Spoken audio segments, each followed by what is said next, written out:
Tribunal Constitucional.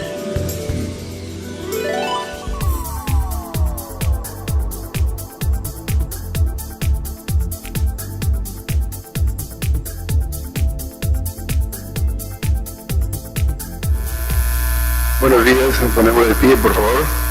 La audiencia pública de la primera sala del Tribunal Constitucional Lima, 11 de abril de 2013, presidida por el magistrado señor Oscar Uribe Lajani e integrada por los magistrados señores Juan Vergara Botelli y Fernando Calle Jaén. Secretaría la doctora Janet Otaro. Muy buenos días, sírvanse tomar asiento.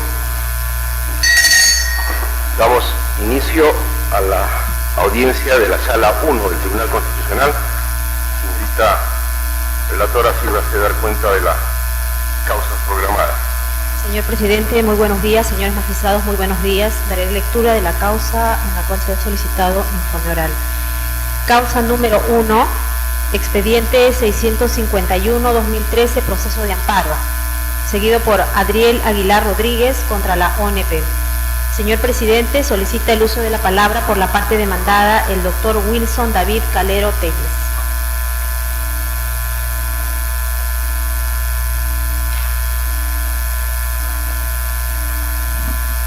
Señor abogado,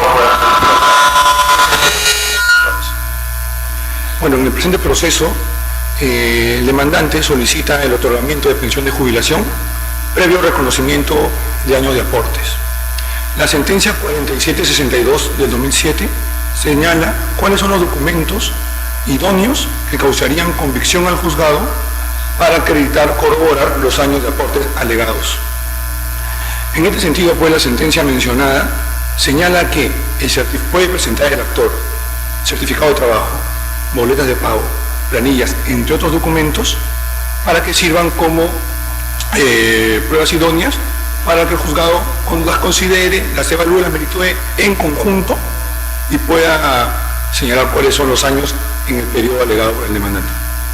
Entonces, en el presente proceso, señores magistrados, el actor en cada uno de sus periodos señalados presenta únicamente certificados de trabajo.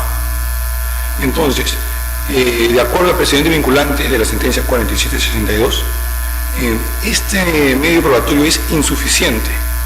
Por lo tanto, consideramos que debería ser improcedente la demanda. A esto quiero añadir, señores magistrados, que en el certificado de trabajo, en cada uno de los certificados de trabajo aportados por el actor, en ninguno de ellos se presenta prueba adicional en el cual quede acreditado las facultades de la persona que expidió dicho documento. Por tanto, pues, por las razones ya expuestas, debería ser declarada improcedente la demanda.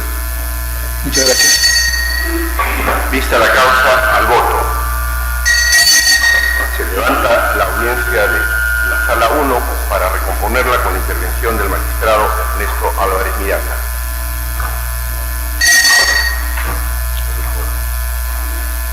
Y se recompone la sala bajo la presidencia del doctor Juan Vergara Botelli, integrada por el magistrado Fernando Calle Jaén y Ernesto Álvarez Miranda.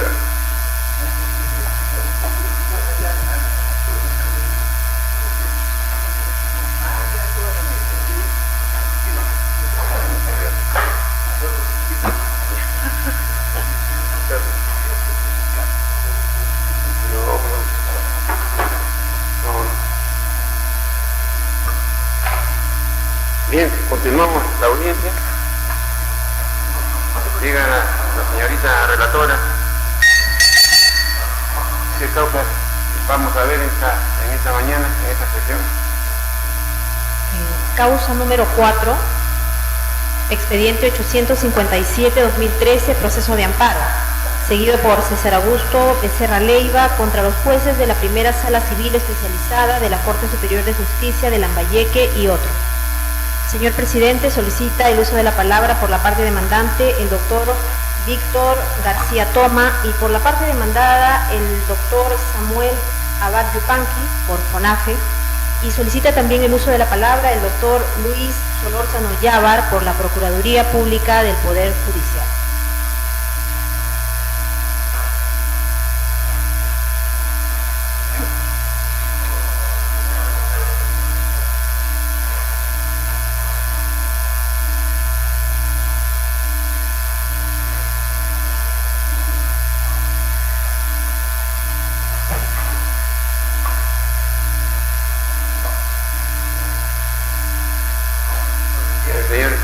abogado puede hacer uso de la palabra. Gracias.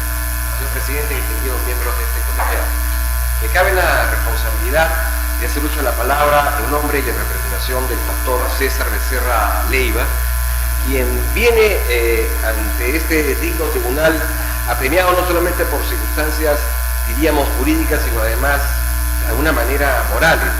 Y es que en su tierra, Cajamarca, se dice que hay un pastor que tiene 2 quinceañeras. Y en efecto tendríamos que reconocer de que en este tema hay 2 quinceañeras. Una es la causa sobre ejecución de suma de dinero, iniciada justamente en 1998, y de manera paralela la indemnización por el incumplimiento de pago de esa suma de dinero. El primer caso ya ha sido conocido por parte de este tribunal y resuelto como corresponde, de conformidad con los mandatos de la Constitución y la ley, y tiene referencia con este segundo caso.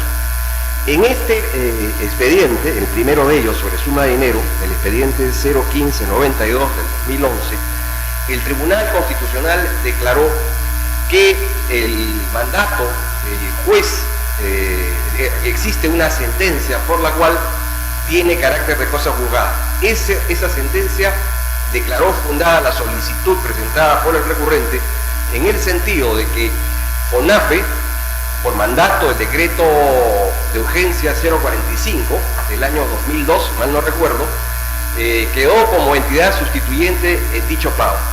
Eso es cosa juzgada, el tribunal lo ha ratificado y además ha dispuesto que FONAFE cumpla con honrar esa deuda a la cual el Estado, a través de FONAFE, se comprometió.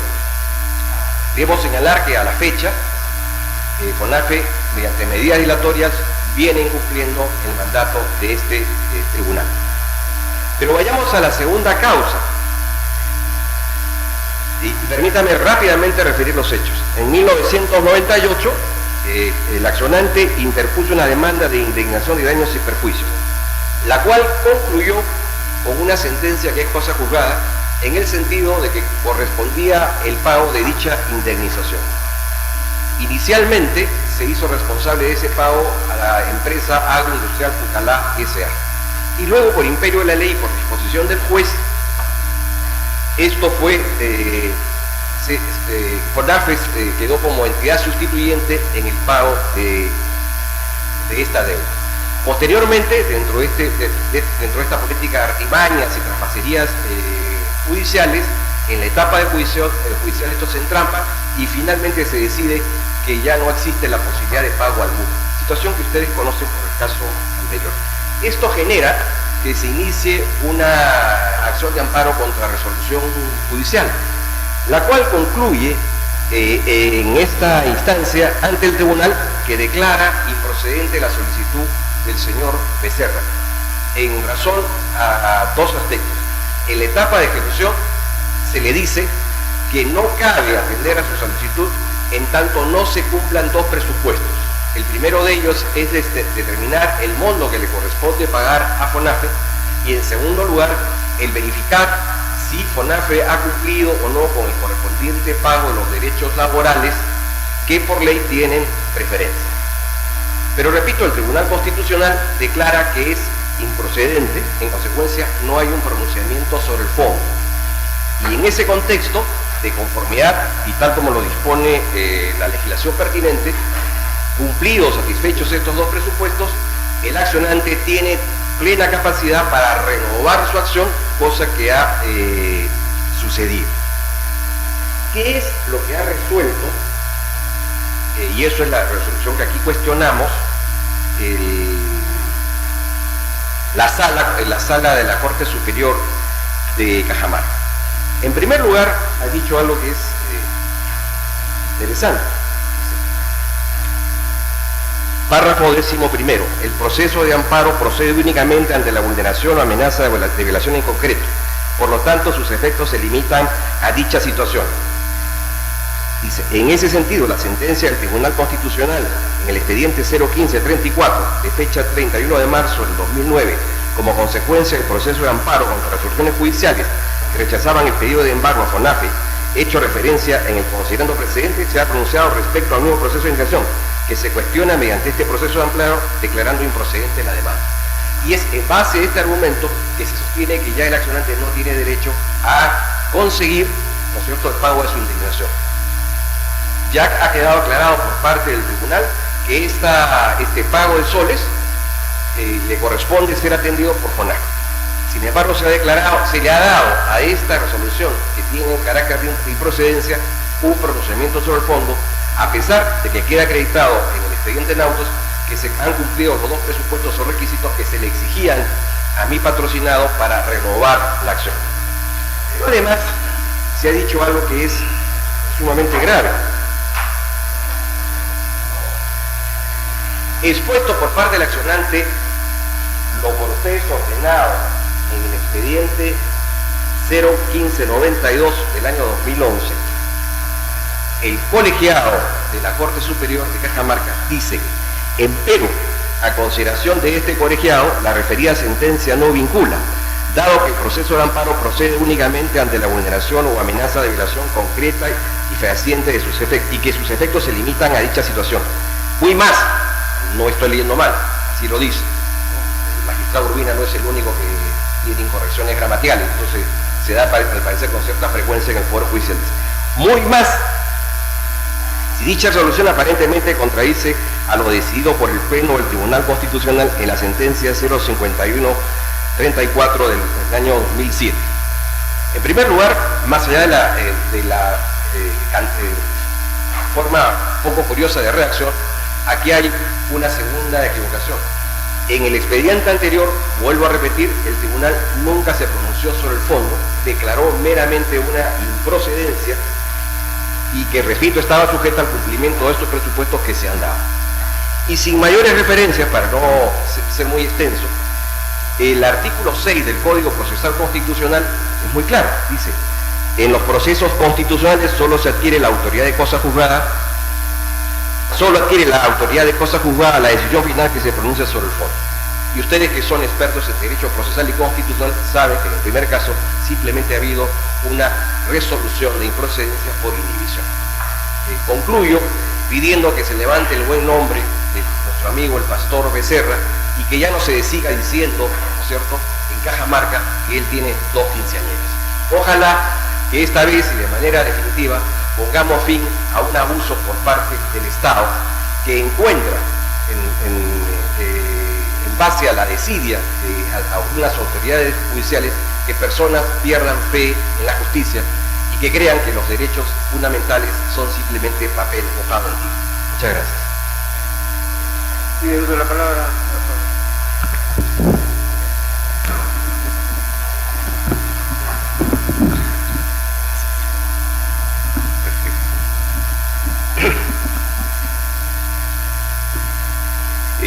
Muy buenos días, señor presidente, distinguidos magistrados. Venimos en representación de FONAFE para solicitar que se rechace el recurso de agravio constitucional y en consecuencia que se desestime las pretensiones a nuestro juicio infundadas por parte del demandante, el señor Becerra. Quisiera, antes de señalar los antecedentes brevemente y las razones que justifican nuestro pedido, indicarles algo que nos parece muy grave. Y esto plantearlo como un interrogante. ¿Puede un tercero, ajeno a un proceso judicial, estar obligado a pagar una deuda si en ese proceso judicial nunca fue parte?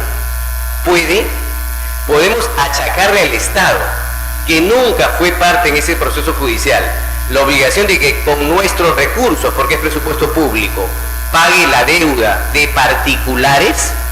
Nosotros consideramos que no, y por eso, con todo respeto al colega y amigo defensor del demandante, creemos que hay afirmaciones que son claramente inexactas y que terminan perjudicando al Estado y a todos nosotros que aportamos tributos. Quisiera precisar los antecedentes para que veamos de qué estamos hablando. ¿Cómo nace la obligación que motiva este amparo contra resolución judicial? Y como bien se decía, este es el segundo amparo contra resolución judicial, porque el TC ya se pronunció sobre el primer amparo y lo rechazó. ¿Cuáles son los antecedentes? El año 98, hace 15 años, el señor Becerra interpone una demanda de indemnización por daños y perjuicios contra Agroindustrial Pucallá por la suma de casi 5 millones de soles, que hoy día con intereses suma más de 7 millones de soles. No es poca cosa. Presenta su demanda el año 98 y, oh casualidad, Agroindustrial Pucallá es notificada, pero nunca se persona el proceso, nunca participa en el proceso.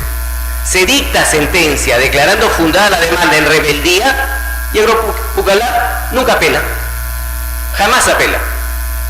Viene la etapa de ejecución contra Agropucallá y ahí comienza el debate. Cabe indicar que en esa demanda entre el señor Becerra y Agroindustrial Pucallá, FONAFE nunca fue parte en el proceso, ni demandante, ni demandado, ni tercero.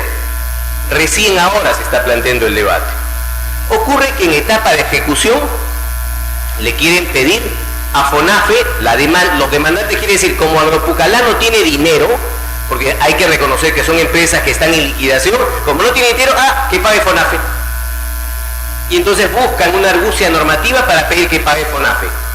El juzgado y la sala le dicen no se puede, es un tercero ajeno al proceso y además hay una norma que establece que no se puede afectar recursos propios de FONAFE para pagar deudas de particulares. Eso lo dice el juzgado, eso lo dice la Corte. Y eso motiva el amparo 1, el amparo que fue resuelto ya por el Pleno del Tribunal Constitucional en la sentencia 5134 del 2007, por el Pleno del Tribunal Constitucional, suscrita por 2 de los magistrados que aquí están presentes. El expediente 5134 del 2007. ¿Qué dijo esta sentencia de amparo? Fundamento jurídico 4. Resulta fácil concluir que en la realidad, respecto a las resoluciones impugnadas por amparo, se trata de resoluciones que responden a un pedido evidentemente improcedente. Las resoluciones objeto de amparo responden a un pedido evidentemente improcedente, en la medida que se trata de una reiteración que haya sido objeto de pronunciamiento por el órgano de ejecución.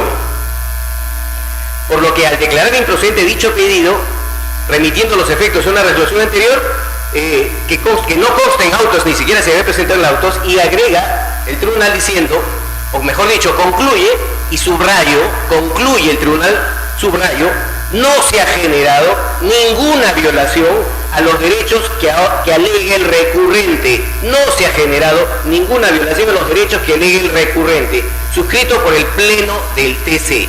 Y aquí no establece ninguna condición de cómo se va a ejecutar, eso no está en la resolución.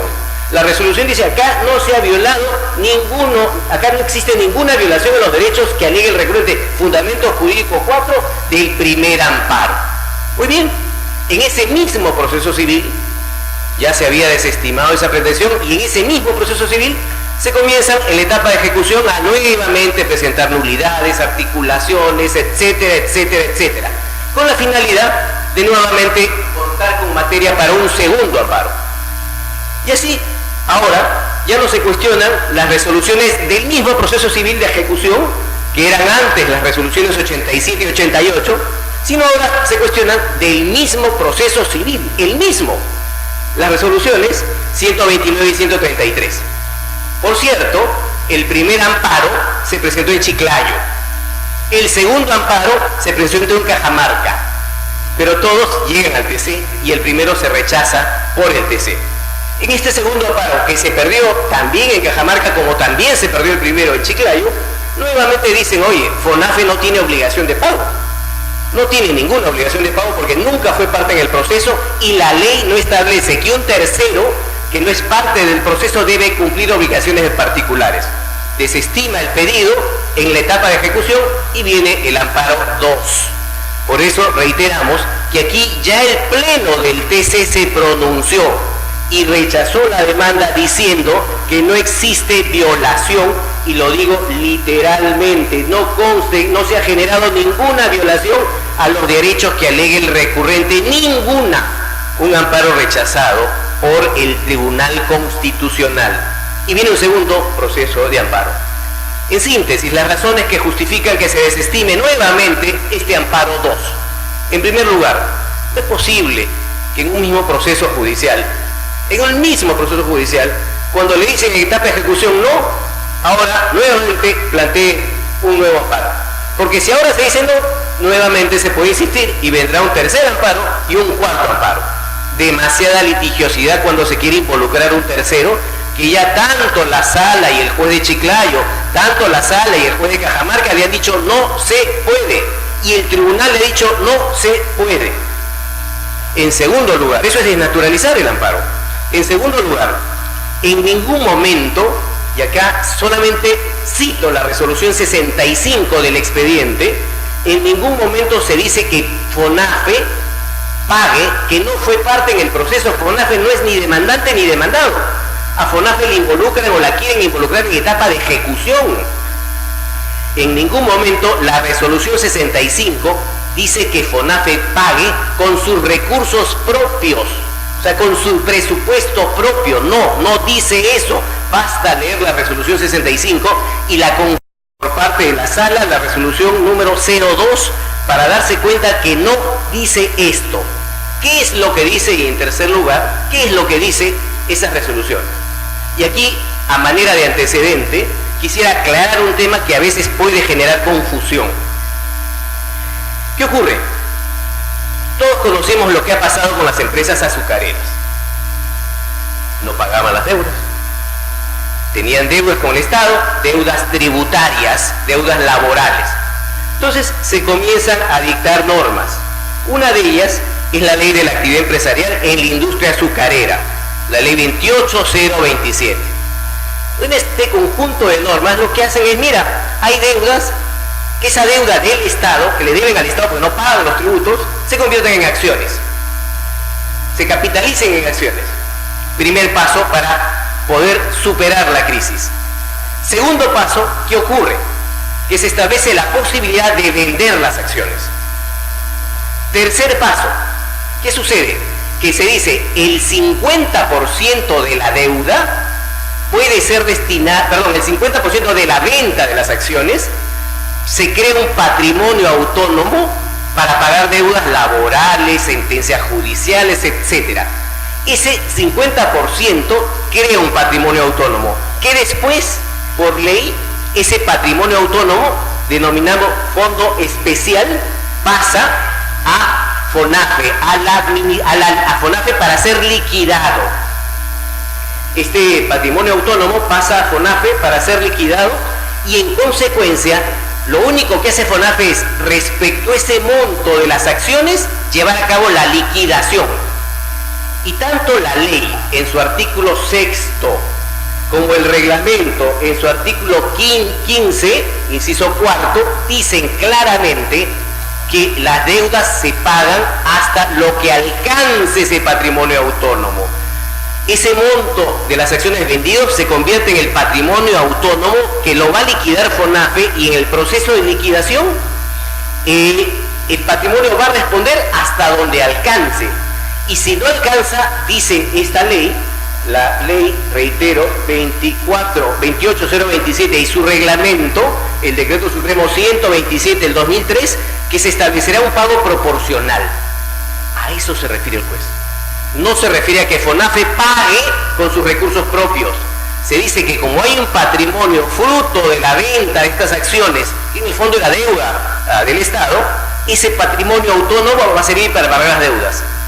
Y acá viene la confusión que nos están planteando. No es lo mismo el patrimonio autónomo establecido por la ley para pagar deudas que los recursos propios del FONAFE. Y acá lo que se pretende, y que ha sido desestimado por todas las instancias de la Corte de Chiclayo, de Lambayeque, y por todas las instancias de Cajamarca, se ha dicho no se puede. Y aquí se pretende que sí se pueda, que se incorpore, que FONAFE, que nunca fue parte en el proceso, que no hay alguna que diga que con sus recursos propios debe pagar, se le dice que pague. Y no poca cosa, 7 millones de soles, o más de 7 millones de soles, de un presupuesto que nunca fue comprometido ni asignado y que no existe como presupuesto, como deuda, porque nunca fue parte en el proceso. Por eso es que es indispensable no confundir ni llegar a ser confundido respecto a lo que significa este Fondo Económico Especial, donde FONAFE intervenía como entidad liquidadora de lo que son los recursos propios de FONAFE. En las partidas presupuestales son absolutamente distintas. Las deudas de terceros de estas empresas agropucalá pueden ser objeto del pago de ese Fondo Económico Especial, pero no de los recursos propios. Y solamente para finalizar, se dice que hay una figura en el Código Civil, la novación subjetiva por expromisión, 1282 del Código Civil, que obligaría a FONAFE a pagar. Basta leer el Código Civil para darse cuenta que a un tercero que no fue parte en el proceso, donde no hay una relación entre FONAFE y la entidad que debe, no se le puede obligar. Con ese criterio, cualquier empresa que tiene alguna vinculación al Estado no paga, inmediatamente FONAFE paga.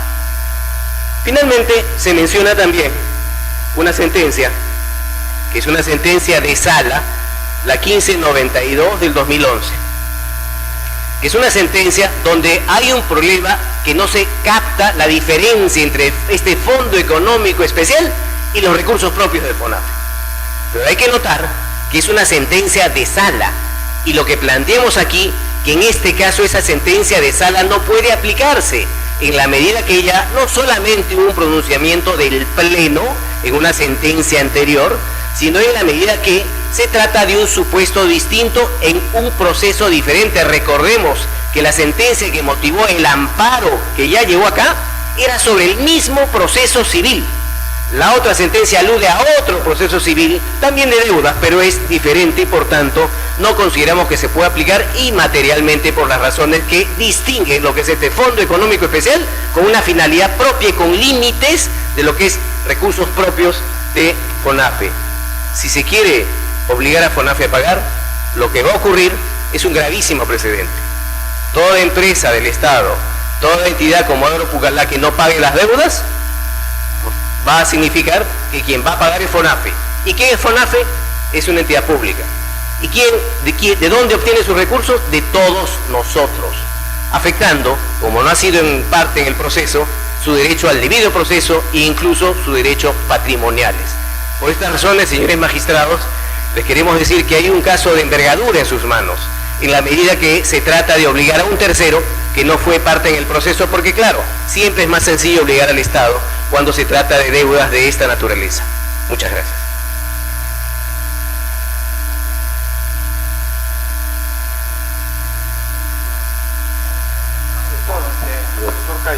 Gracias, presidente. Nuestra venia. Doctor, es que estaba interesante su posición, sinceramente, porque hay varias cosas que quisiera comprender, ¿no? La primera, si es el mismo amparo o una consecuencia de amparo, porque Chiclayo, Cajamarca deja una mala imagen de los demandantes, o por lo menos sabrán explicarlo. El primer impacto. La segunda, que me hace sentir que el doctor García Tomás, como usted, que no sabe qué preso, ya defiende con una vocación exagerada por su cumplimiento de defensor sin argumento sólido alguno, ¿no? Porque, de acuerdo a lo que usted dice, quiere decir de que demandan a FONAFE, solo el argumento es porque no tiene dinero el que le debe. Eso es lo que le he escuchado. Como no tiene dinero el que le debe, puede demandar a FONAFE, ¿no? Tercero, quisiera que me explique, usted dice que el FONAFE no es parte, pero me ha explicado buen rato que FONAFE tiene su límite de recursos. Yo no sé, esa parte sería innecesaria en su exposición, porque si FONAFE no es parte, ¿para qué discutir el tema de los fondos de FONAFE, ¿no? Pero quizás ha sido una labor educativa, académica suya, que es lo que usted me va a explicar ahora.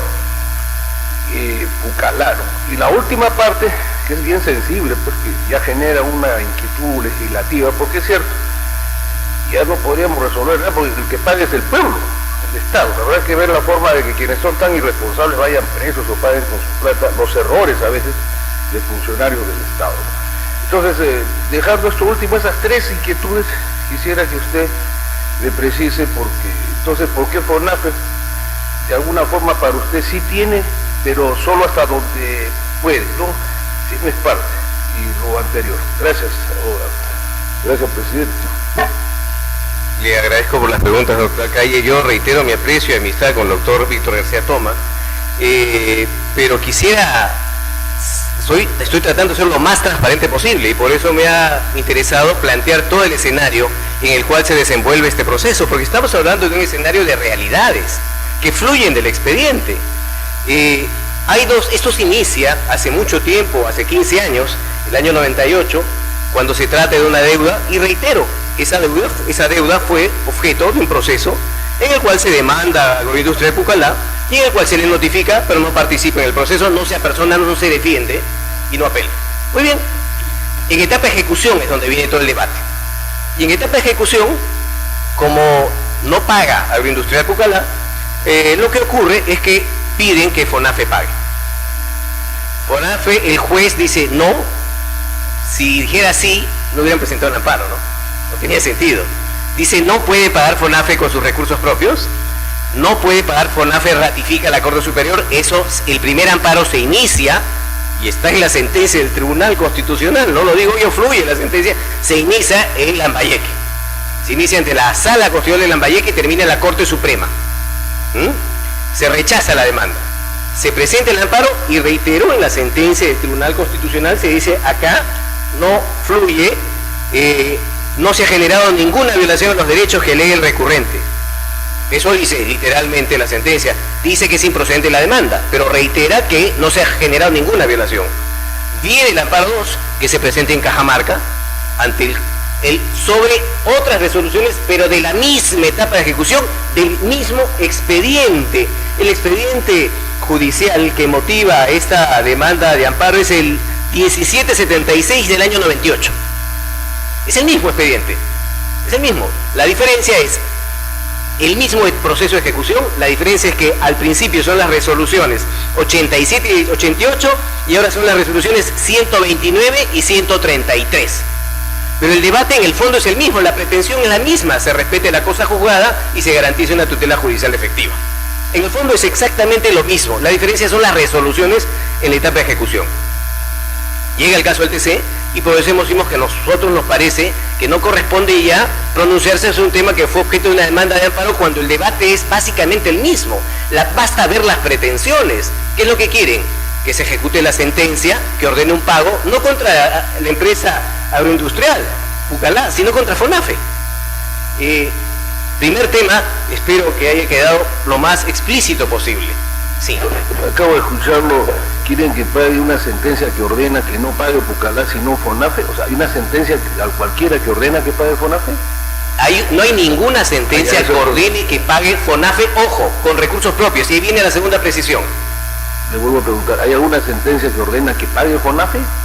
Después vemos los recursos. No, ninguna. Lo que hay es una sentencia que se refiere al patrimonio autónomo. No, lo entiendo. Además, mi pregunta era muy concreta, doctor. Si no hay nada, ni modo. En segundo lugar, me parece muy relevante su pregunta, doctor Calle, para diferenciar lo que es este patrimonio autónomo llamado Fondo Económico Especial y su origen de lo que son los recursos de FONAFE. Y acá quisiera referirme a la resolución. La resolución dice que la intervención de FONAFE en el proceso solo se circunscribe al cumplimiento de la obligación en aplicación de la ley 28.027. 28.027. A esa es la obligación. ¿Qué significa ley 28.027? La ley de actividad empresarial de la industria azucarera. No es la ley del FONAFE. Y como les decía, esa ley 28.027, a la cual sí se refiere la sala, es la que alude esta diferencia entre el Fondo Económico Especial y los recursos propios del FONAFE. Como les decía, las empresas agroindustriales, azucareras, estaban en crisis. Había deudas, el Estado convierte esa deuda en acciones y después dice, la venta de las acciones, el 50% va a servir para constituir este Fondo Económico Especial. Y este Fondo Económico Especial va a servir para pagar las deudas, hasta un tope, hasta lo que dé el fondo. Nada más. Es como cualquier empresa en liquidación, liquidas hasta tu tope. En ninguna parte dicen que se acaba ese monto y luego aparece FONAFE con sus recursos propios. En ninguna parte. Basta revisar la ley, el artículo 6 y el artículo 15 del reglamento, para darse cuenta que ese fondo fue destinado a garantizar las deudas, pero con un tope. No sería lógico que una deuda, después que se agotó el tope, porque lo que ha pasado es que se ha agotado el monto del Fondo Económico Especial, se ha agotado, y por eso viene el problema de la falta de pago, no por culpa de FONAFE, sino porque esa deuda no era de FONAFE, era de esa empresa, y estaba garantizada con ese fondo. Ahora lo que se busca es que FONAFE, que no fue parte en el proceso, pero que sí administraba ese fondo de liquidación, cumpla con una deuda de 7 millones y pico de soles. FONAFE era la empresa liquidadora entonces encargada de la liquidación. Por ley, en un momento, al momento final se le asignó por ley la liquidación de ese fondo. Ya, quería saber eso. No el pago con recursos propios. Gracias, doctor. Muchas gracias.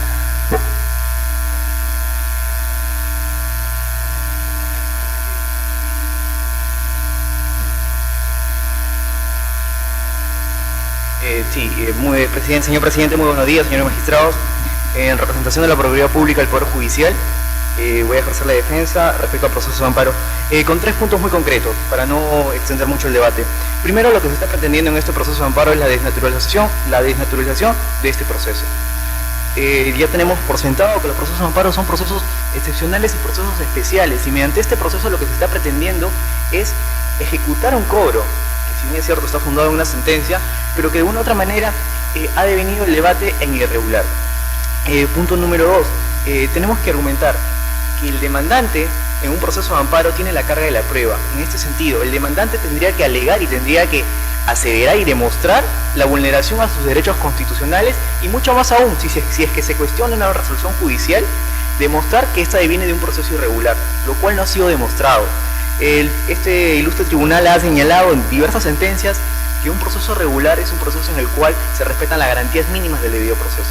En este proceso, el demandante ha gozado de todas las facultades para hacer ejercicio de su derecho. Tanto es así que ha presentado amparos en diversos lugares, y tanto es así que ha apelado ha presentado los medios impugnatorios contra esos amparos, y nos encontramos hoy ahora.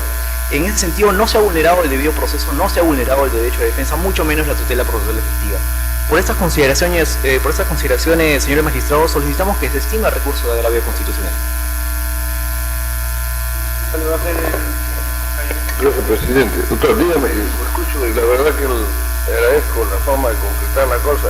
Está que una inquietud, usted está diciendo que esta demanda estrictamente se está prácticamente que nosotros actuemos en ejecución de sentencia para ordenar el pago de una obligación que el Poder Judicial, en interpretación de la ley, ya dispuso quién y cómo debe aplicarse esa ejecución. Doctor, sí, lo que se está pretendiendo con este amparo es de una u otra manera ejecutar una sentencia que ya está fundada. Si bien es cierto, cuando se funda la sentencia, se funda contra la empresa, para que esta empresa pague lo solicitado, tanto la indemnización. En ese sentido, el Poder Judicial no se ciñe o no tenía previsto en ese momento, al momento de emitir la sentencia, el problema que ha explicado el doctor Abachupán, ¿no?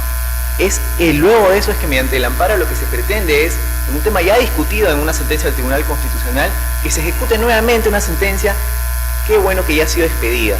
El Tribunal Constitucional en pleno ha discutido el tema y ha declarado improcedente la demanda. En ese sentido, carece de objeto volver a discutir un tema que ya ha sido cuestionado. Gracias, presidente. Una réplica, señor presidente. El doctor Samuel Abad ha tenido la gentileza de expresiones muy finas que yo correspondo con el mismo énfasis. En efecto, el doctor Samuel Abad es un calificado abogado, pero además es una persona magnífica. Y en consecuencia esto no es una declaración de afectos mutuos ni de amor implícito, pero corresponde a una expresión de caballerosidad corresponder con la misma. Nuestro amigo, el doctor Samuel Abad, ha utilizado 3 expresiones que me parecen vitales. No confundir, basta leer, ha dicho, o saber leer, y ser transparente. Comenzaremos por lo último, la transparencia. Aquí se han dicho 2 cosas que son totalmente falsas. La primera es que no existe resolución alguna que le ordene a FONAFE a pagar. Sí existe resolución expresa en la cual se le ordena a FONAFE pagar. ¿Correcto? Basta simplemente remitirnos al expediente. Y se ha insinuado por aquí que en sus primeras instancias el pastor Becerra habría hecho uso de esta interposición de amparos en varios lugares a ver si le liga latín, ¿no? Debo decir que se han presentado 2 amparos. Uno en la ciudad de Chiclayo por el pago de deudas, porque fue el lugar en donde se originó, y el segundo amparo que es por indemnización en la ciudad de Cajamarca, ciudad en la que reside. Aclarado el tema y dejando constancia de que esta insinuación desmerece la condición de abogado, porque no se puede ya no incurrir en un error, sino hacer una imputación que realmente no es admisible. No confundir. FONAFE no es parte, aparece aquí, digamos, de la noche a la mañana por una situación extraña. No, lo que sucedió es que el Estado, por razones que desconocemos, decidió meterse en este asunto y asumir, ¿no es cierto?, el pasivo de la empresa Agropucalá S.A. Y como consecuencia de esta intervención en un tema entre particulares, termina apareciendo al FONAFE, como en los términos que usted ha pedido que se le explique y que no ha sido explicado aquí. En consecuencia, no es que una visión antojadiza, FONAFE está aquí porque al Estado se le ocurrió meterse en este tema y le ordenó a FONAFE pagar, no una parte, sino todas las deudas que correspondían a Pucallá. Y por último, para ser muy breve, nos han pedido que leamos bien, entonces vamos a leer qué es lo que ha dicho el Tribunal Constitucional en relación al primer caso que tiene referencia con el segundo. Por ende, este tribunal considera más grave aún que tratándose de una sentencia que tiene calidad de cosa juzgada, en donde se establece que FONAFE debe pagar, y no de una medida cautelar, no se puede ejecutar dicha obligación pecuniaria utilizando el deudor una serie de argumentos que solo evidencia la intención de no cumplir con un mandato judicial. Por tal razón, la demanda debe ser estimada en atención a la vulneración del derecho a la efectividad de las relaciones judiciales, debiendo declarar la autoridad, etcétera, etcétera, etcétera. Como consecuencia de ello, dice el tribunal, corresponde disponer que el FONAFE realice de manera inmediata el pago íntegro de la deuda determinada por sentencia judicial. Y luego viene el otro hecho, dice, sin embargo, dice, el pleno del tribunal tiene una sentencia que dice lo contrario. No, señor, el pleno del tribunal, en el caso anterior... Permítame una interrupción con la venia, presidente. ¿Usted ha leído una resolución que del Tribunal Constitucional? Claro, el pleno de una sala. Se pidió que aclarara, sí, claro. La FONAFE pidió que se aclarara si debía pagar una partecita o como corresponde tenía que pagar todo. Y el tribunal en una resolución aclaratoria dijo, no señor, ustedes tienen que pagar todo. Con referencia eso incluye a lo ciertamente tratando, el ¿no? pago de la deuda, que se deriva también al pago de los intereses generados, al pago de la eliminación de los intereses. Pero se ha dicho aquí de que estamos Vidarre contra Vidaurre, porque el tribunal dice una cosa aquí y luego dice otra cosa allá. No, señor, el tribunal no se ha equivocado. En la primera resolución, en la que declara improcedente, se pronuncia sobre el planteamiento de que el accionante considera que la decisión de no cumplir con el pago de la deuda hasta que se determine a cuánto asciende esta y en tanto no se pague primero a los trabajadores, ¿no es cierto? El tribunal consideró que allí no había, en efecto, violación a los derechos fundamentales y por consiguiente declaró improcedente. ¿Qué tenía que hacer el accionante? Esperar, ¿no es cierto?, que se cumplan los presupuestos exigidos en esa sentencia, es decir, que se determine el cuánto de la deuda, y el doctor Samuel Abad aquí ha sido muy claro, ya sabemos cuánto es lo que se debe, y en segundo lugar, precisar si se le ha pagado o no a los trabajadores. Bueno, ya se cumplió con el pago a los trabajadores. En consecuencia, no hay una relación o conexión directa en la primera y la segunda. El pleno se pronunció por un caso de improcedencia, sujeto al cumplimiento de determinados presupuestos, y en el segundo, clara, afirmativa y determinantemente, FONAFE tiene que pagar el íntegro de la deuda. Muchas gracias. Sí, muy breve, muy breve. No hay duda que la amistad nos une mucho, a nosotros hemos trabajado en muchos temas juntos y por eso hay afecto recíproco, pero eso no significa que no podamos tratar de ser lo más claros sobre este proceso que implica, a nuestro juicio, un pronunciamiento importante del TC. En primer lugar, quisiera aclarar que que nunca hemos dicho que han habido varias demandas de amparo. Ah, ok. Usted sería incapaz de hacer una cosa como esa. Solamente ha habido dos. Una en Chiclayo y otra en Cajamarca. Y eso está ahí. Fluye el expediente. En segundo lugar, quisiera reiterar esta diferencia entre el Fondo Económico Especial y el presupuesto de FONAFE.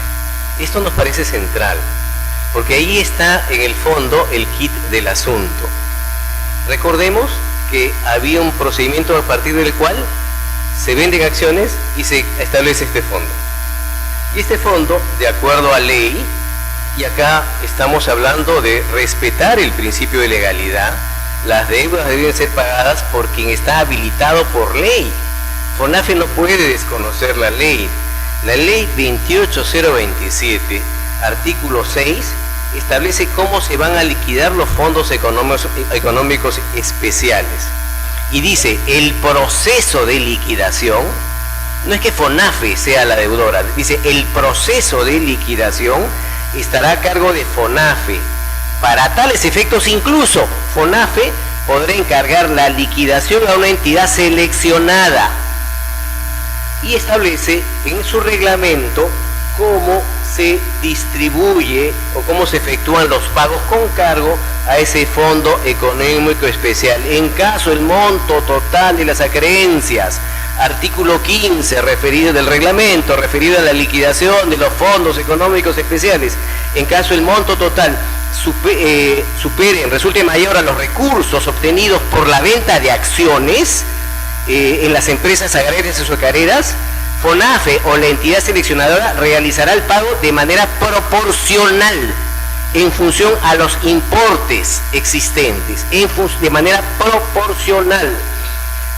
FONAFE o la entidad seleccionadora procederá al pago de las acreencias hasta que, subrayo, hasta que se agoten los recursos que constituyen el Fondo Económico Especial, hasta que se agoten los recursos del Fondo Económico Especial, hasta que se agoten los recursos del Fondo Económico Especial.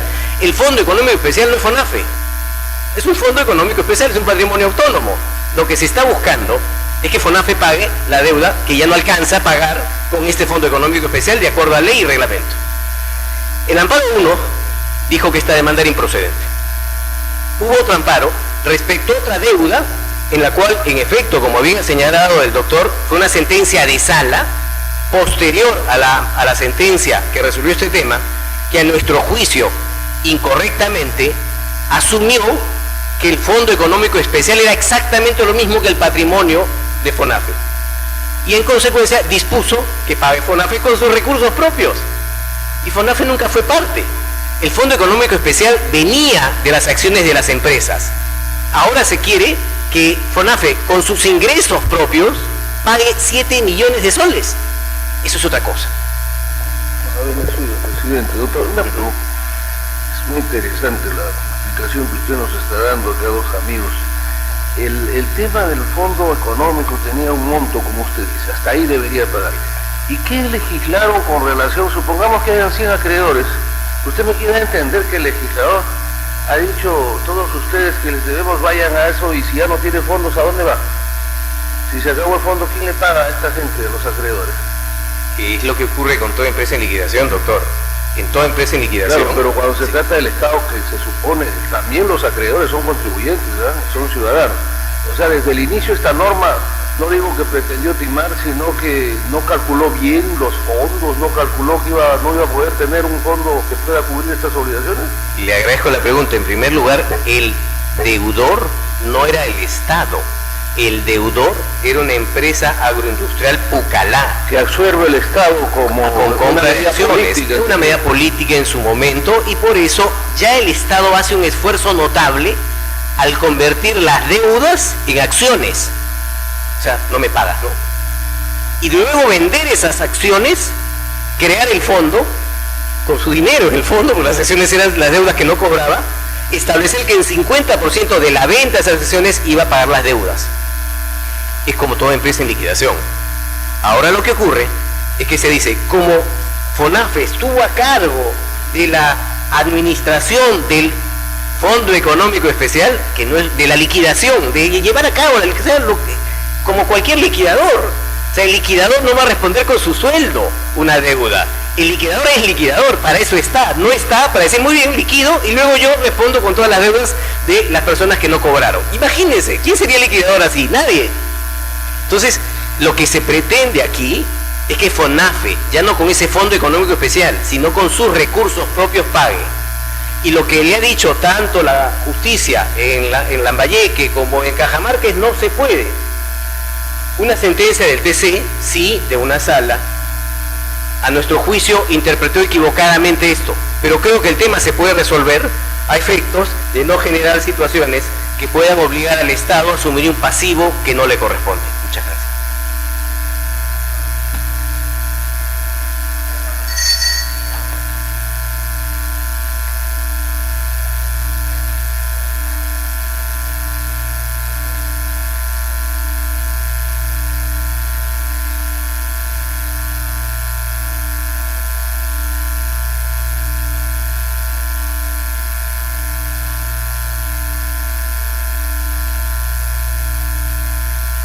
Causa número 35.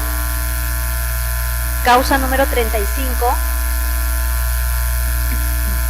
Expediente 942-2013, proceso de habeas corpus, seguido por Diego Efraín Obregón Palacio contra el juez del primer juzgado de investigación preparatoria de Jaén de la Corte Superior de Justicia de Lambayeque. Señor presidente, solicita el uso de la palabra por la parte demandante el doctor Diego Efraín Obregón Palacio y por la parte demandada el doctor Jorge Omar Vivas Oliva por la Procuraduría Pública del Poder Judicial.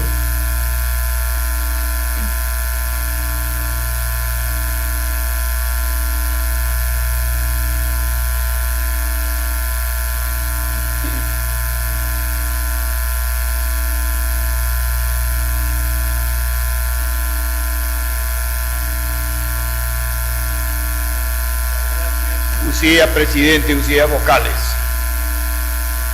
¿Tiene valor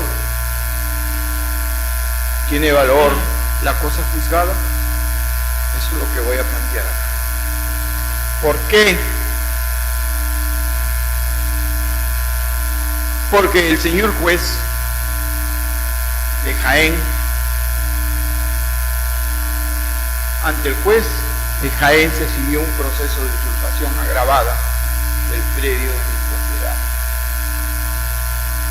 Al final de sentencias que están insertadas, ordenan el desalojo de ese predio. Perfecto. Este tribunal también resolvió en la causa 4365 del año 2011, resolvió y declaró infundado un recurso que se oponía al desalojo. Luego entonces el final se produjo el desalojo del predio, el predio llamado San Dionisio, ubicado en Fila Alta, Jaén, predio urbano. El 11 de noviembre, el 9 de noviembre del año próximo pasado, vuelven a reinvadir el predio los mismos invasores, los mismos. Señores, yo solicito al juez en esos momentos el cumplimiento en cumplimiento de volver a ordenar el de los reinvasores, porque están fundados en el artículo 311 del nuevo Código Procesal Penal. El juez dice: no, archívese, no quiero volver a desalojar. Pero esto es muy singular. Aquí viene un paso cuando yo interpongo el recurso. Me cerró el paso la huelga judicial. Ante esa situación no había dónde acudir, inclusive colocaron candados a la puerta de la sede del Poder Judicial ahí en Jaén. Y yo no podía penetrar.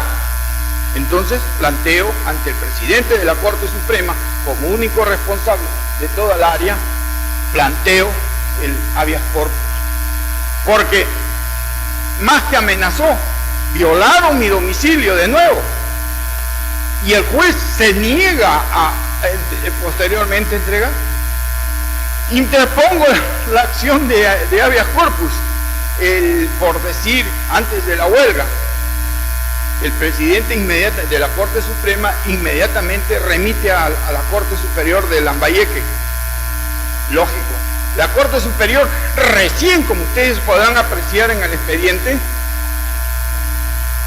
por vía fax, después de yo haber reclamado fuertemente, después de 2 meses,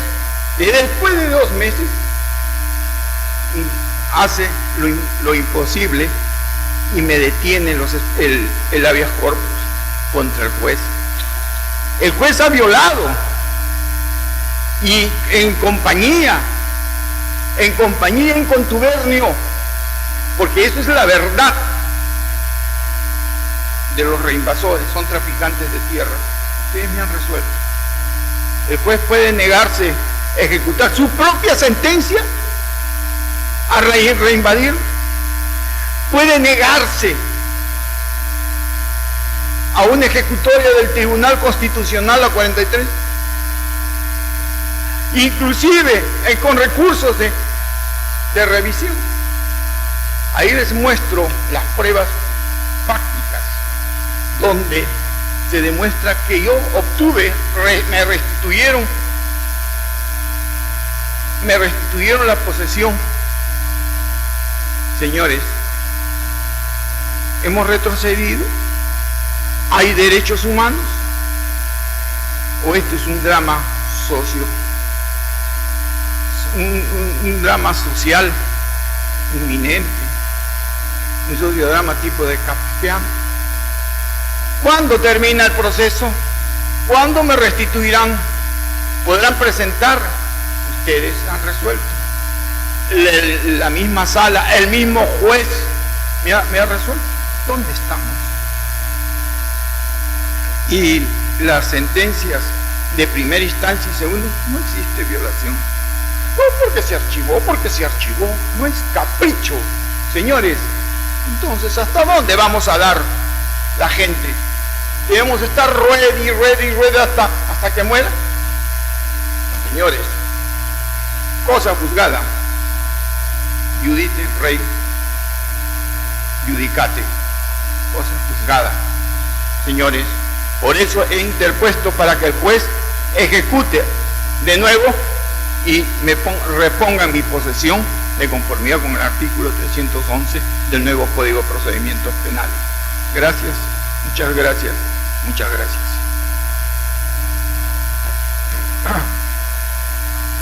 Señor presidente, muchas gracias. Señores magistrados, bueno, como una cuestión preliminar quisiera poner al detalle que aquí se están sustentando hechos importantes en contra del señor juez del primer juzgado de investigación preparatoria de Jaén. Acá se ha dicho que este funcionario, este magistrado del Poder Judicial estaría actuando en compañía de los usurpadores o en contubernio con ellos a fin de poder violentar el derecho de posesión, de titularidad en contra del ahora favorecido. Nosotros consideramos, señores magistrados, que esto en realidad no ha ocurrido así. Tanto es así, tanto es ello, señores magistrados, que ya lo hemos escuchado y también está establecido en el recurso, en el escrito de la demanda postulatoria, que el juez ha fallado a favor de la ahora demandante en esta misma causa constitucional. El hecho claro y concreto es que, tal como lo ha referido el abogado demandante, quien ejerce su propio derecho fundamental en esta causa, es un problema netamente de ejecución, dentro de un proceso judicial. Es decir, el derecho ya está ganado. No hay más que discutir en el ejercicio funcional de un juez. El tema claro y concreto es que específicamente no se ha ejecutado conforme corresponde a los lineamientos, pero no a partir de la resolución de sentencia, señor presidente, sino que sucedieron hechos posteriores a la emisión de la resolución de sentencia que evidentemente tienen que ser operados por parte de una de las partes que evidentemente es desfavorecida con este nuevo hecho. Ya se le ha otorgado el derecho dentro de esa causa penal, el juez ha actuado conforme corresponde a sus atribuciones y específicamente puede haber denegado un segundo pedido porque las partes en litigio son las mismas, es el mismo hecho, las mismas partes y el mismo fundamento. Por ello que específicamente opera el principio de la calidad de cosa juzgada. Por esas consideraciones, los hechos nuevos suceden, me refiero a los mismos hechos, pero en estricto a que en la ejecución de ese proceso, tal como lo ha comentado el ahora demandante, nuevamente han invadido el terreno de su propiedad, pero esta causa ya es una causa evidentemente que ya está para ejecutar, para correctamente ejecutar. Tiene que ser solicitada conforme corresponde a ley y acá han sucedido también otros hechos de los cuales un juez no lo espera, como por ejemplo la huelga que sucedió el año presente. Presenté un recurso, le dije, señor juez, restitúyame nuevamente, porque hay los mismos invasores, las mismas personas me han usurpado, me han roto el cerco, me han roto todo un trabajo de ingeniería de mi hija. Es dramático, la gente no le corresponde, ya no. Señores, no estamos en un país, ¿por qué estamos acá? ¿Por qué ustedes están acá? Señor presidente, señores vocales, porque tienen que administrar justicia, pero esa forma de que cada vez que le da la gana invaden los predios, reinvaden, ya tengo ganado, le interpuse, por eso le interpuso, porque él en violencia, creó la violencia a la gente. Más que eso, usted la vez pasada vio, en la anterior, en la 4365, que mostré las fotos, cómo fui vejado, cómo me crucificaron con cuchillos y pistolas. De nuevo, señor presidente, ya no quiero hacer un sociodrama, ni vengo a llorar.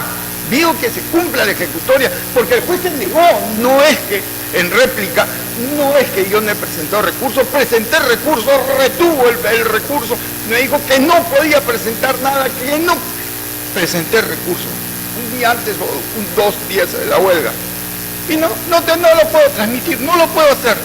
Y al final, después que pasó la huelga, después de eso, me dice, está archivado y yo no puedo hacer nada. Señor presidente, ¿cabe o no cabe la ejecución de sentencia? Reejecución de sentencia de conformidad con el artículo 311 del nuevo Código Procesal Penal. Señores, basta ya de sociodramas, basta de formas como nos tratan. El Perú, combatimos la delincuencia. Ustedes sentencian, ¿de qué sirve si vuelven a hacer? Entonces, ¿a dónde voy a ir? Voy a pasar años, voy a venir con un bastón y decirles, señores, otra vez otro amparo, otra vez otro recurso de habeas corpus. Aquí está. ¿Qué dice una figura muy antigua, jurídica? Cosa juzgada. Las mismas personas, le he puesto su nombre. Por eso he solicitado para que el juez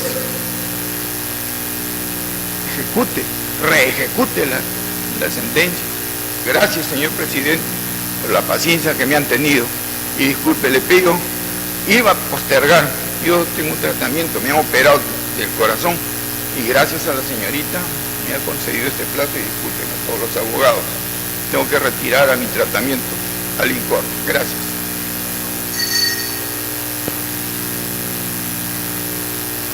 Causa número 3, expediente 855-2013, proceso de amparo, seguido por Willy Luciano Vergara Pérez contra Minera Yanacocha. Señor presidente, solicita el uso de la palabra por la parte demandada la doctora Antonieta Benedetti Ortega. Carla Antonieta Benedetti Ortega.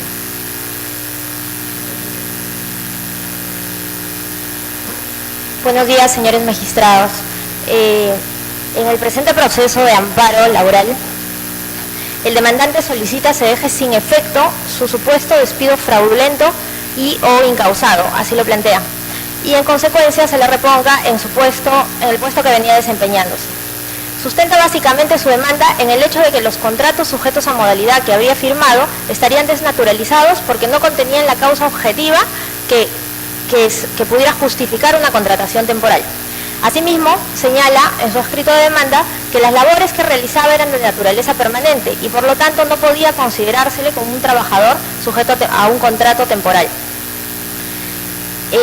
En las sentencias, tanto de primera así como en la sentencia de segunda instancia, se ha declarado infundado el presente proceso de amparo en razón a que se ha acreditado en este proceso con los medios de prueba que hemos aportado que en todos los contratos de trabajo suscritos consta de manera expresa la causa objetiva que sustenta la contratación temporal.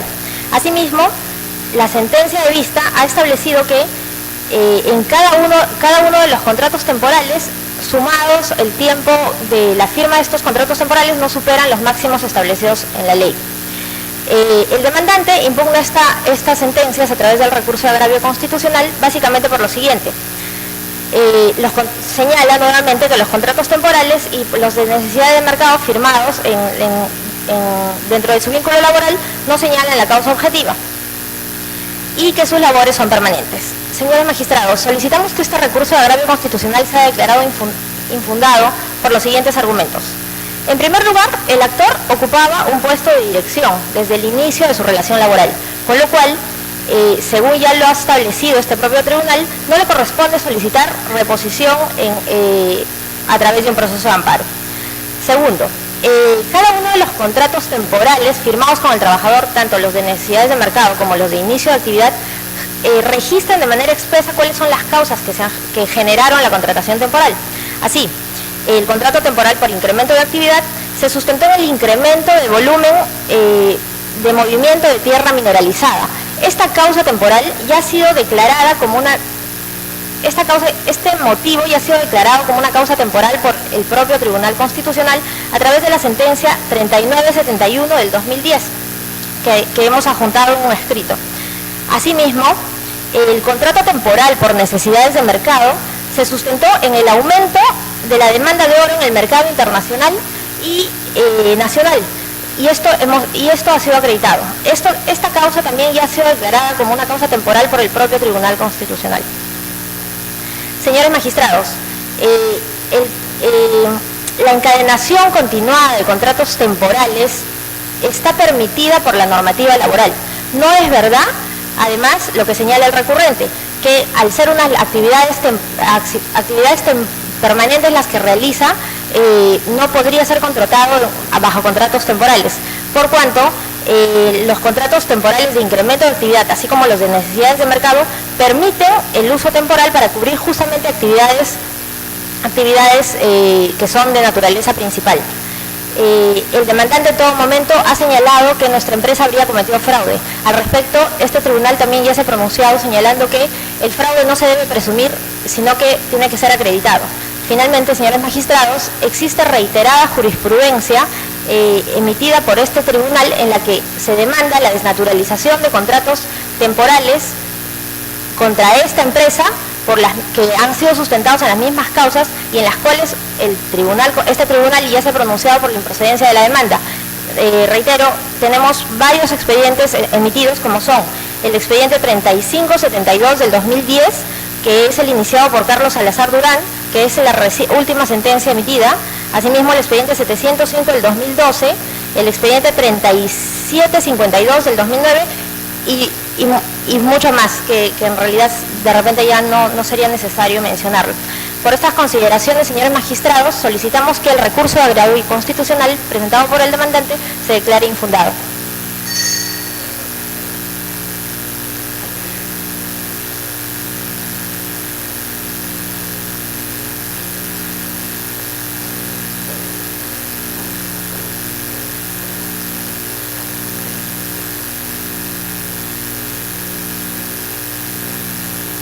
Causa número 8, expediente 873-2013, proceso de amparo, seguido por Víctor La Rosa Blas contra la ONP. Causa número 8. Señor presidente, solicita el uso de la palabra por la parte demandada el doctor Raúl Carranza Velázquez.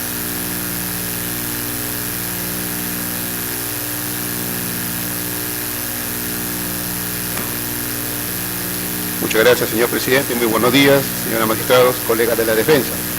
En efecto, en representación de la Oficina de Información Previsional, vengo a informar en el expediente 873-2013, el demandante Víctor La Rosa Blas, la pretensión se le restituye a la pensión de jubilación que venía persiguiendo y la procedencia de la Sala Civil de Huaura. Como obra en autos, la ONP otorgó pensión de jubilación al demandante en mérito a los informes de verificación que habían efectuado los ex servidores de la ONP, Víctor Corrientes Anselmo y Mirko Vázquez Torres, la cual pues habían acreditado que el demandante había acumulado una cantidad de 30 años de aportaciones al Servicio Nacional de Pensiones. Sin embargo, en mérito a la sentencia de detención anticipada emitida por el juzgado de detención anticipada de Huaura, condenó al procesado Efraín Boa Romero y a sus colaboradores, entre ellos a los dos ex servidores ya antes detallados, en la cual pues se les había condenado por delito de estafa y asociación ilícita. En mérito a ello, la ONP, con las facultades que le otorga el artículo 32 de la ley 27444, inició un proceso de reverificación a los empleadores acreditados y verificados por estos ex servidores, concluyéndose pues de que esos tales empleadores no existían y otros se encontraban inubicables. Más aún que el demandante no había acreditado de manera fehaciente ni había revertido los efectos de la resolución que le declara caduca su pensión que venía percibiendo. Por todo ello, señores magistrados, en mérito a todo lo expuesto, solicito a ustedes por favor se declare improcedente la demanda. Muchas gracias. Causa número 19, expediente 902-2013, proceso de amparo, seguido por Juan Cisneros Domínguez contra la ONP. Señor presidente, solicita el uso de la palabra por la parte demandada el doctor Percy Javier Royle Flores, quien solicita acumulación para efectos de informe con la causa número 33.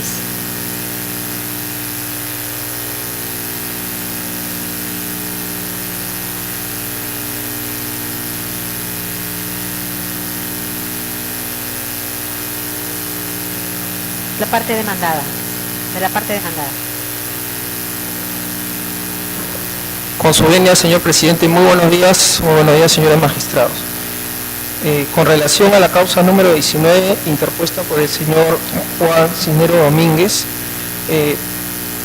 vengo a solicitar que se desestime el recurso de agravio constitucional interpuesto por la parte demandante en la medida en que no se ha cumplido con acreditar los aportes de ley requeridos para el acceso a una pensión de jubilación que solicita. En efecto, en el proceso de amparo que ha interpuesto, pretende que se le otorgue una pensión de jubilación dentro del régimen de los trabajadores del sector de construcción civil, que es el decreto supremo 018-82 del sector trabajo, en la cual se exige la acreditación de 15 años de aportes como mínimo dentro de las labores de construcción civil. En el caso de autos, la entidad en el año 2006 denegó la pensión de jubilación, teniendo en cuenta que el señor demandante acreditaba solamente 5 años y 3 meses de aportaciones. Y teniendo en cuenta que en el procedimiento administrativo no se había cumplido con acreditar mayores documentos más que una declaración jurada del propio empleador conforme consta en la resolución denegatoria. téngase presente que en la vía judicial ha presentado documentos en copias recién legalizados, los cuales han sido valorados por la sala, que sin embargo no han causado la convicción suficiente, y que se tenga en cuenta que en la sentencia de vista la propia sala ha cuestionado la autenticidad de boletas de pago respecto de uno de los empleadores. Sin perjuicio de ello, solicito como entidad que se valoren debidamente estas pruebas que consideramos no causan la convicción debida, se desestime el recurso de agravio interpuesto por la parte demandante. Con relación a la causa número 33, este es un proceso de amparo también donde se pretende una pensión de jubilación adelantada. Es el interpuesto por la señora Sabina Gloria Aguilar Monroy. Se le han denegado los aportes, se le ha negado el otorgamiento de la pensión porque no ha acreditado las aportaciones debidas. Solicito que se revisen los documentos que se han adjuntado respecto de dos empleadores con los cuales pretende acreditar que tiene el derecho. Son documentos redactados en computadora y en los cuales se consigna como fecha año 1988. Son documentos que no pueden causar la convicción debida para la acreditación de aportaciones. Además de que están suscritos con firmas ilegibles, sin indicar en la posfirma quién es el que lo suscribe y cuál es el cargo con el cual ostenta al momento de la suscripción. No siendo medios de prueba idóneos para poder acreditar las aportaciones, en este caso consideramos que la demanda debe ser declarada improcedente. Eso es todo. Muchas gracias. Causa número 27. Expediente 919-2013, proceso de amparo, seguido por Alfonso Correa Odar contra la ONP. Señor presidente, solicita el uso de la palabra por la parte demandada el doctor Carlos Alberto de Negri Sparrow.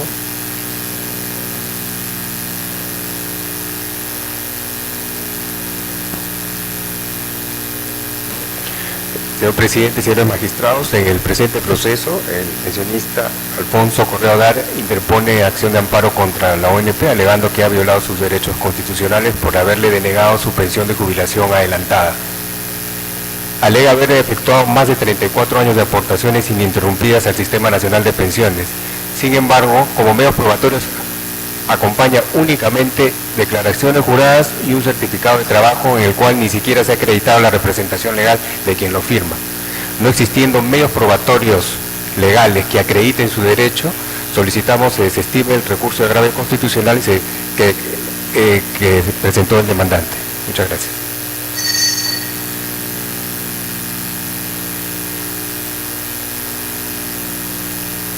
Causa número 34. Expediente 937-2013, proceso de habeas data, seguido por Asociación Lumen Gentium contra la SUNAT sede Piura. Señor presidente, solicita el uso de la palabra por la parte demandada el doctor Javier Valdivia Villanueva.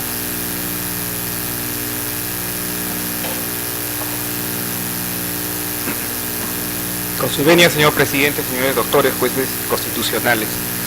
En el presente causa estamos ante un habeas data de acceso a la información pública. En la presente, la Sala Civil de la Corte Superior de Piura, la primera sala, ha establecido puntualmente, una vez que ha pedido la norma en sobre lacrado, a efecto de que no se dé publicidad a ella todavía, en el sentido de que la SUNAT ha sostenido durante todo el proceso, y como ahora también venimos a sostener, de que darle publicidad a estas normas podría, a estas circulares que están referidas a la facultad discrecional de la SUNAT en la aplicación de multas en el régimen de detracciones, daría lugar pues a revelar nuestras estrategias en la decisión de tramitación e inicio de los procedimientos administrativos sancionadores o de fiscalización, que corresponde legalmente a la SUNAT en aplicación a estas facultades discrecionales.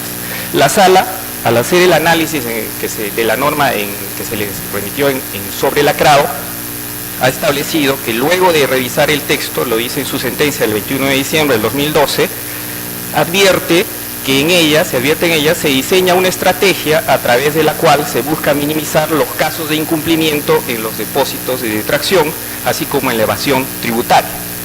Por lo que la Sala estima que la circular se encuentra dentro del supuesto de excepción contemplado en el artículo 17, inciso 4 de la Ley de Transparencia y Acceso a la Información Pública. Es decir, se trata de información confidencial. Eso es lo que ha venido sosteniendo la SUNAT. La Sala ha considerado igualmente que se encuentra en ese supuesto y nosotros, en razón a estos fundamentos, solicitamos que se desestime el recurso de agravio constitucional. El doctor Calle le va a hacer una pregunta. Gracias, mi querido presidente. Doctor, dígame, una inquietud. Usted ha numerado un numeral de la ley de transparencia, pero ¿en qué peligra el Estado? Porque ¿en qué pone en riesgo al Estado dar una información? Nosotros tenemos, o personalmente, una trayectoria de que todo se debe informar, están derechos ciudadanos, salvo lo que señala la Constitución, ¿no?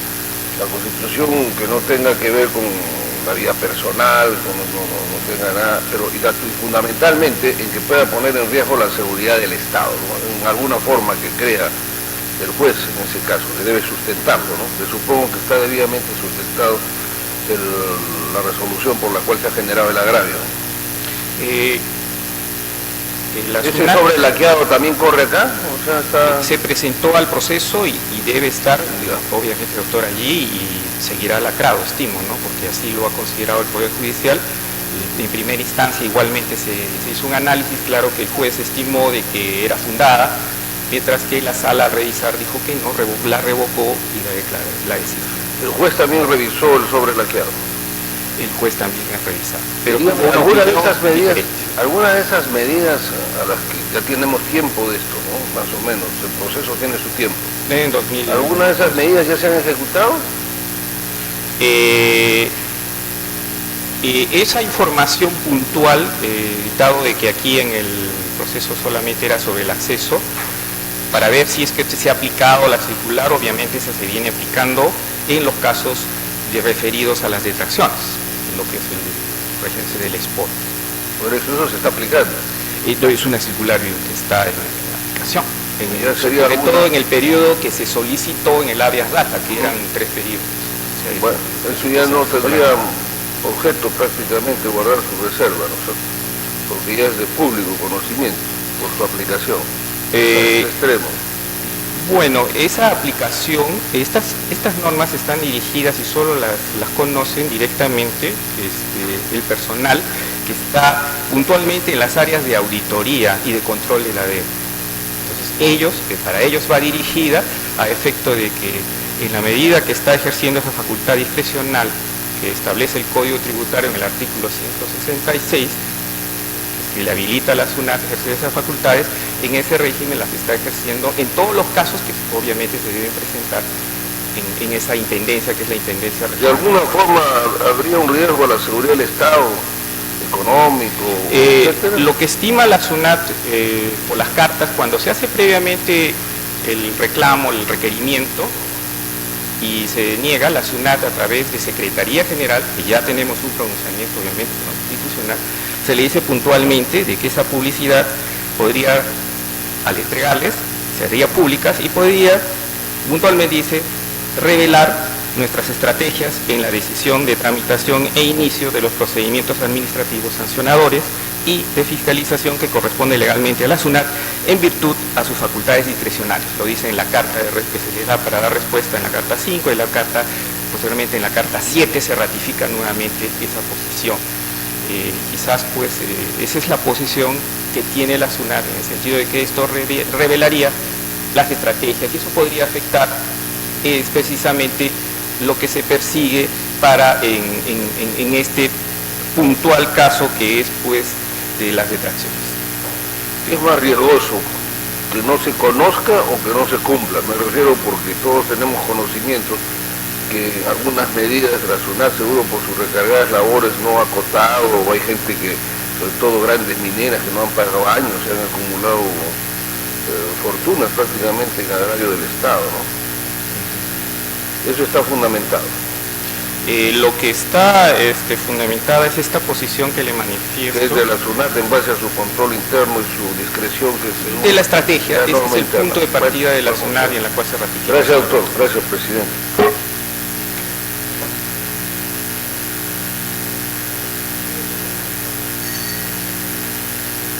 Causa número 41, expediente 970-2013, proceso de amparo, seguido por Raúl Óscar Quinto y Nostroza contra la ONP.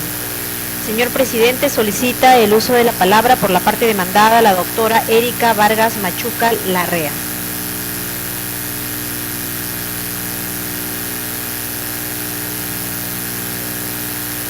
Magistrados, este caso es una demanda por renta vitalicia 18846 que interpone el señor Quinto y Nostroza, en el cual nos está solicitando a la ONP se le otorgue la renta vitalicia por un accidente sucedido en el año 1968. Este accidente sucedió antes de la entrada en vigencia de la ley 18846 que entró en vigencia en el 71. Por otro lado, el señor Nostroza, después de dicho accidente, continuó laborando para la misma minera, Centromin,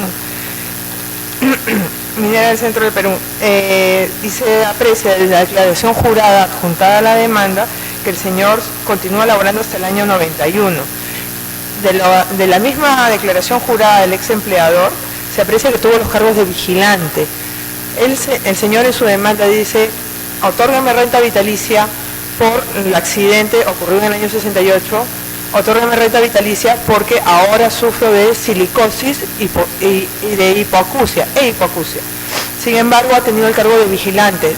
Tenemos que remitirnos a las sentencias que señalan jurisprudencia de observancia obligatoria emitidas por ese tribunal, en las cuales se señala tácitamente de que debe la enfermedad ser consecuencia de la labor que desempeñó. Si el señor ha sido vigilante, ¿cómo puede haber adquirido una enfermedad que la adquieren trabajadores mineros que ingresan a la mina, que están en trabajo propiamente dicho de mina?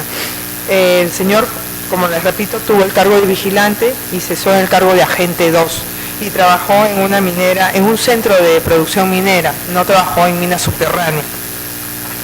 El juzgado, al resolver, simplemente se basa en el certificado médico y falla declarando fundada la demanda. Sin embargo, la sala sí hace un estudio más exhaustivo de los medios probatorios que adjunta la demanda y señala que la hipoacusia no solamente la puede adquirir incluso un trabajador minero, sino que puede ser una enfermedad común, pues prácticamente es una sordera, ¿no? Y revoca la sentencia declarando improcedente la demanda. Es por ello que les pido que vengo a solicitar que se confirme la sentencia de sala. Causa número 45, expediente 978-2013, proceso de amparo, seguido por Cirilo Centeno Ortega contra la ONP. Señor presidente, solicita el uso de la palabra por la parte demandada el doctor Wilson David Calero Telles.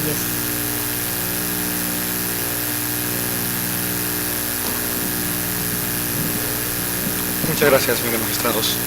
En el presente caso, el demandante solicita se inaplique la resolución administrativa que le otorga pensión de jubilación adelantada dentro del régimen general y se le otorgue pensión de jubilación minera. Al respecto, el demandante se acoge a lo establecido en el artículo 6 de la Ley de Pensión de Jubilación Minera, que establece que tienen derecho a la pensión de jubilación minera completa aquellos trabajadores que padezcan enfermedad profesional.